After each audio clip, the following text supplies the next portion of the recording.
Once a mainstay of London's public transport system, the trolleybus network in the British capital was, at one point, the world's largest, with 68 routes and 1,800 vehicles roaming the crowded streets of the city with electric efficiency and smoothness. Sadly, the inflexibility of the trolleybus, combined with the rapid turn away from traditional public transport provision to diesel buses and the widespread adoption of car culture, meant the trolleybus would be rendered extinct in London by the middle of 1962, and despite the environmental benefits such a system could introduce amid modern net zero objectives, the concept of reviving the trolleybus in the UK capital has never been achieved. Before London saw its first trolleybuses, the city had already spent 4 tumultuous decades wrestling with how to move vast numbers of people quickly, cheaply and cleanly, as by the end of the 19th century, horse-drawn traffic clogged the streets and drained civic coffers with the sheer cost of feeding, housing and clearing up after the enormous population of animals.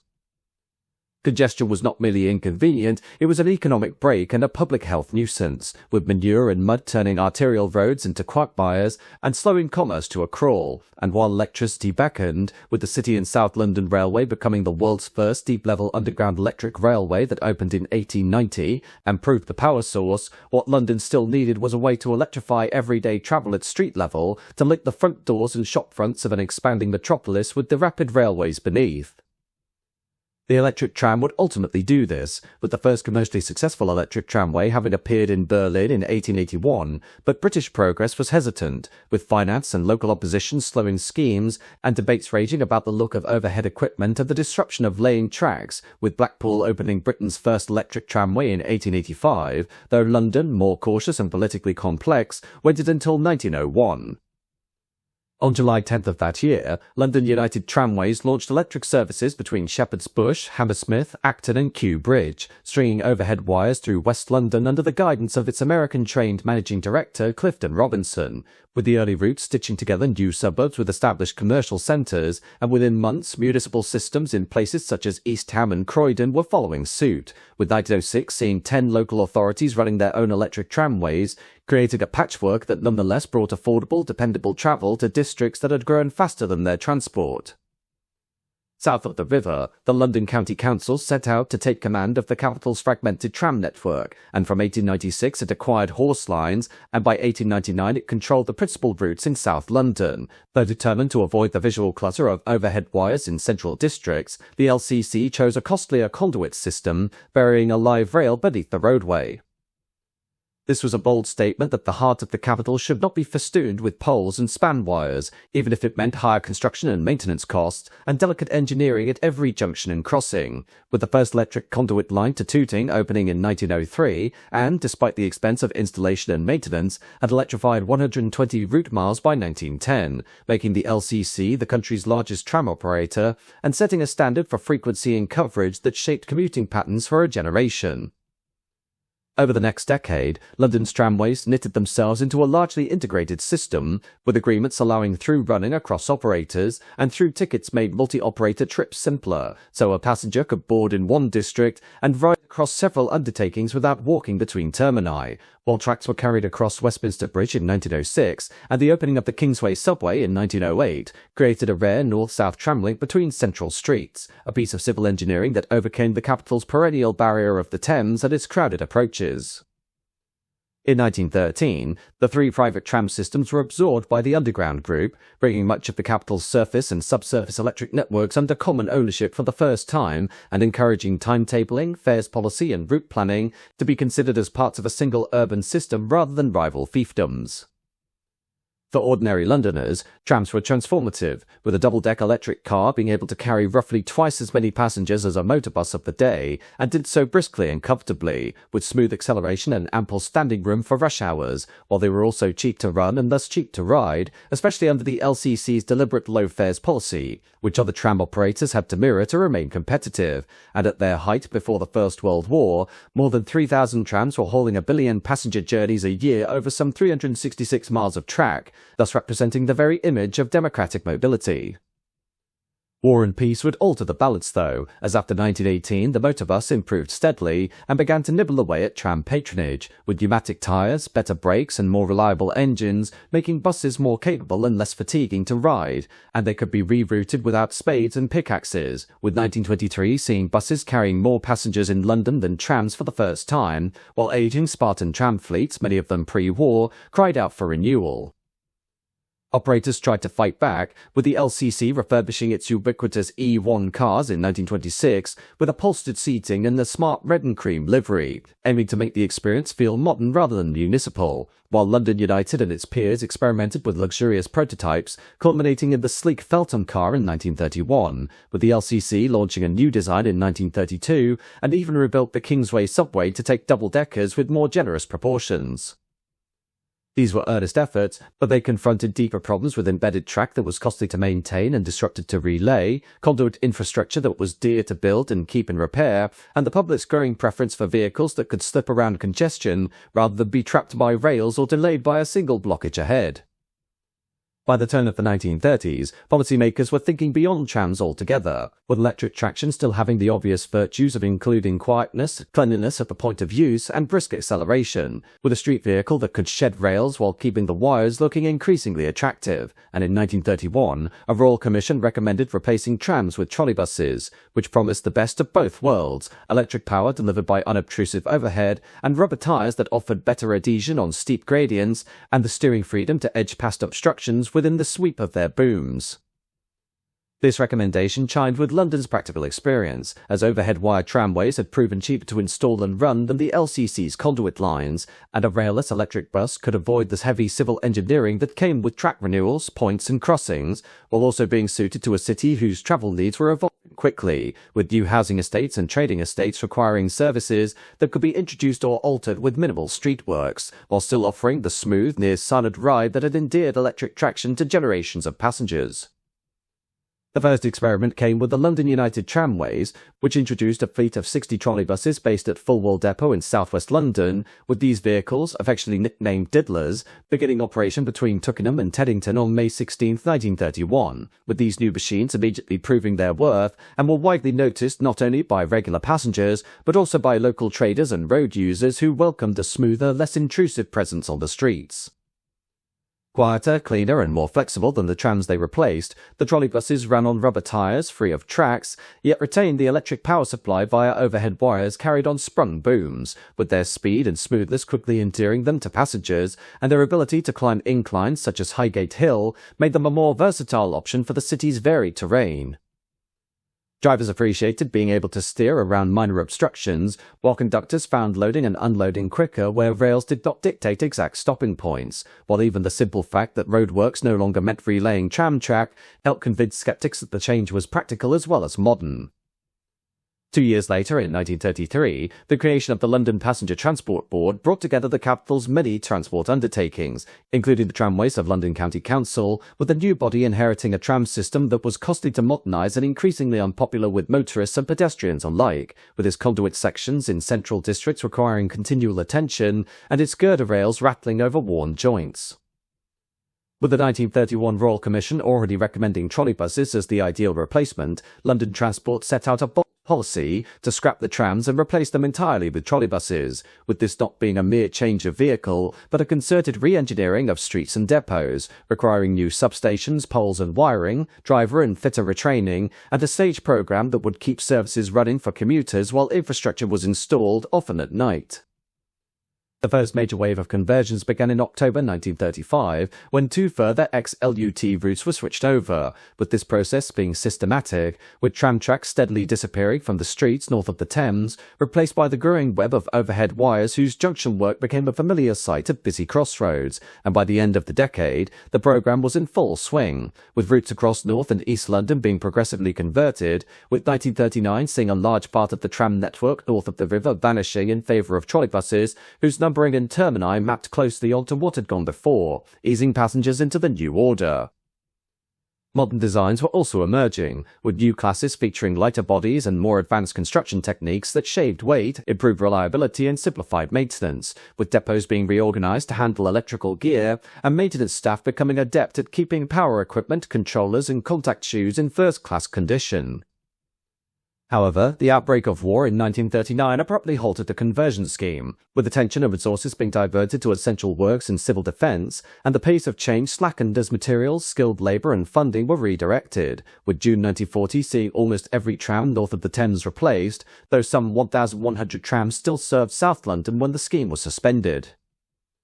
Wartime disruption meant that the large-scale extensions originally planned for the system were no longer possible, and London Transport had to focus instead on maintaining and repairing what was already in service, with materials, manpower, and workshop time being diverted to the national war effort, thus meaning even routine overhauls became exercises in careful prioritization and thrift. While schedules were rewritten to conserve resources, diversionary wiring was kept to the bare minimum, and the emphasis shifted from grand conversion schemes to the day-to-day business of keeping vehicles available, overhead lines intact, and passengers moving under blackout conditions. The war itself had a significant impact on the fleet, with enemy action destroying a handful of vehicles outright, while others sustained damage so serious that they had to be rebuilt, with at least one trolleybus being damaged and repaired twice during the course of the conflict, while depot buildings and overhead wiring were also exposed to the bombing, particularly in East London, where the service continued to operate under exceptionally difficult conditions. Despite such losses, the trolleybuses proved more resilient than might have been expected, and crews worked tirelessly to keep services running for the public, even when vehicles had to operate without intact windows after bombing raids, while conductors and drivers learned to nurse wounded machines along altered routes, negotiating debris-strewn streets and sudden power outages, while fitters improvised repairs with whatever parts could be salvaged. The war also brought some unexpected additions to the fleet, and between 1941 and 1943, London Transport acquired 43 trolleybuses originally destined for South Africa, but which could not be exported due to wartime restrictions, with these vehicles being slightly different from London's standard vehicles, being wider than permitted under British regulations, and so required special dispensation to be used, these buses being allocated to Ilford Depot, and remained a distinctive presence in East London during and after the war. With peace came a reassessment of London's transport policy, and in 1946 it was decided that the tramways that had survived the war, all in South London, would not be converted to trolleybus operation as once envisaged, instead being replaced by diesel buses, thus marking a turning point, as the trolleybus, once viewed as the ultimate successor to the tram, was suddenly relegated to a more limited role. The reasoning mixed practicality and post-war economics, with diesel buses avoiding the capital costs of installing new overhead, could be deployed quickly on new or altered routes to serve housing estates and factories, and were thought to be less vulnerable to disruptions of the power supply, and though this change did not immediately diminish the trolleybus's importance in the districts they already served, it quietly set a ceiling on their future. Nevertheless, in 1948, a new batch of 77 Q1 class trolleybuses entered service, based at Fulwell Depot, with these modern vehicles replacing the original Diddlers of 1931, as well as others lost during the Blitz, and their introduction brought renewed vitality to parts of the network, and they would later form the backbone of London's trolleybus operations into the 1950s. Passengers noticed quicker acceleration, a smoother ride, and fresher interiors, while operating staff appreciated better reliability and easier maintenance, and the sight of brand new electric vehicles on familiar routes lent a modest post-war optimism to everyday travel, and even as the policy shifted towards diesel, the Q1s demonstrated how capable a well-run trolleybus system could be in crowded urban streets. By 1952, shortly after the withdrawal of the last trams, London possessed the largest trolleybus network in the world, operating over 68 routes and covering around 254 miles of trackless overhead wiring, stretching deep into the suburbs on both sides of the Thames and binding together neighbourhoods that had expanded rapidly in the interwar years. From outer termini such as Uxbridge, Enfield and Dartford to busy inner suburbs at Holborn, Moorgate and Liverpool Street, the red trolleybuses traced out an immense electric web, while the fleet numbered 1,811 vehicles, making it not only the largest of its kind internationally, but also a dominant feature of the capital's transport landscape, an everyday presence in photographs, newsreels and the memories of commuters who relied upon their punctuality and sheer carrying power. On busy urban corridors such as Holborn, Tottenham Court Road, Ilford and Barking, they were a constant presence, with the 611 between Moorgate and Highgate, for example, running every 4 to 5 minutes on weekdays, while in the west the long straight avenues of the Uxbridge Road and the approaches to Hammersmith saw procession after procession of double-deckers threading through traffic under the wires. At their peak, London's trolleybuses carried millions of passengers every week with a combination of high frequency and generous seating that eased the post-war commuting crush, with depots and workshops being organised around the flow of electric vehicles, with specialist staff tending to the traction gear and maintaining the overhead, and whole communities grew accustomed to the sight of tower wagons at night adjusting fittings so that daytime services could keep to time. Sadly, the decline of London's trolleybus system would be set in motion in 1954, when London Transport announced that the entire network would be replaced by diesel buses, as although the post-war Q1 class vehicles were intended to remain in service until the late 1960s, the decision was influenced by economics, infrastructure costs, and the growing preference for the flexibility of motorbuses. Planners had also learned hard lessons from the tramway abandonment earlier in the decade, with fixed electric infrastructure tying services to corridors that no longer matched changing patterns of housing and employment, and the cost of renewing that equipment across hundreds of route miles looked increasingly prohibitive when set against the price of a new bus fleet and simple roadworks.